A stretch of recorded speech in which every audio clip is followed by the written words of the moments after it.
வணக்கம். இன்றைய குறள், இன்மையுள் இன்மை விருந்தோரால் வன்மையுள் வன்மை மடவார் பொறை. அதாவது, விருந்தினரை விலக்குவது வறுமையுள் வறுமையாகும். அதுபோல வலிமையுள் வலிமையானது அறியாமையினால் ஒருவன் செய்த தீமையை பொறுத்து கொள்வது. அதுக்கு நாம் எழுதின தன் மனைவி ஒருத்தரை வீட்டுக்கு அழைத்து அவருக்கு டீ போட்டு கொண்டிருந்தார். அதை அழகப்பன் பார்த்து விட்டார். என்னம்மாளா, யாரு கீழே? அழகப்ப கேட்டார். ஏதோ பேங்க்கில் லோன் வாங்கி தராராம், அதான் வீட்டுக்கு அழைச்சிருக்கேன் என்று சொல்லிவிட்டு கீழே உள்ள அடுக்கலைக்கு போனால் மாலா.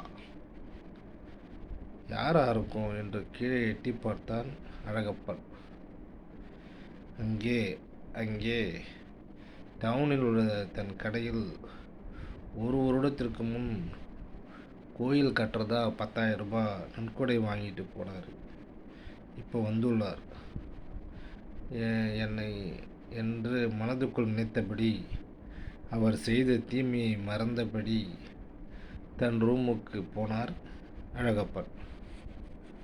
அதாவது, இந்த குறளில் வள்ளுவர் என்ன சொல்கிறாருன்னா,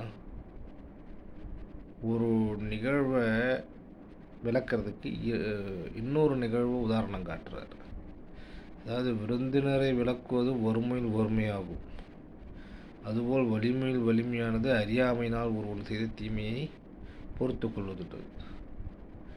அதாவது, விருந்தினரை விளக்குவதுன்றது, விருந்தினரை நம்ம அவாய்ட் பண்ணுறோன்னா அந்த வீட்டில் தரித்திர தாண்டவம் ஆடுதுன்னு அர்த்தம்.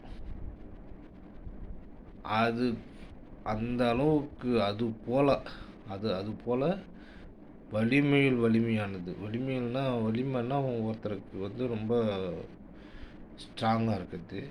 அதை விட ஸ்ட்ராங் எதுன்னா, ஒருத்தவங்க அறியாமையினால் செய்த தவறை மன்னிக்கிறதுன்றது. அதுக்கும் நம்ம ஒரு உதாரணம் என்னன்னு பார்த்தீங்கன்னா, அதாவது ஒப்புமை என்னன்னு பார்த்தீங்கன்னா, அவன் வறுமையில் வறுமையாக இருந்ததுன்னா, அந்த தரித்திரம் வீட்டில் இருக்குது அப்படின்னா, அது எந்த அளவுக்கு ஒரு கொடுமையான ஒரு விஷயமோ, அதே போல் ஒருத்தன் அறியாமையாக செய்த தவறை மன்னிக்காமல் இருக்கிறதும் ஒரு கொடுமையான ஒரு விஷயம் அப்படின்ட்டு.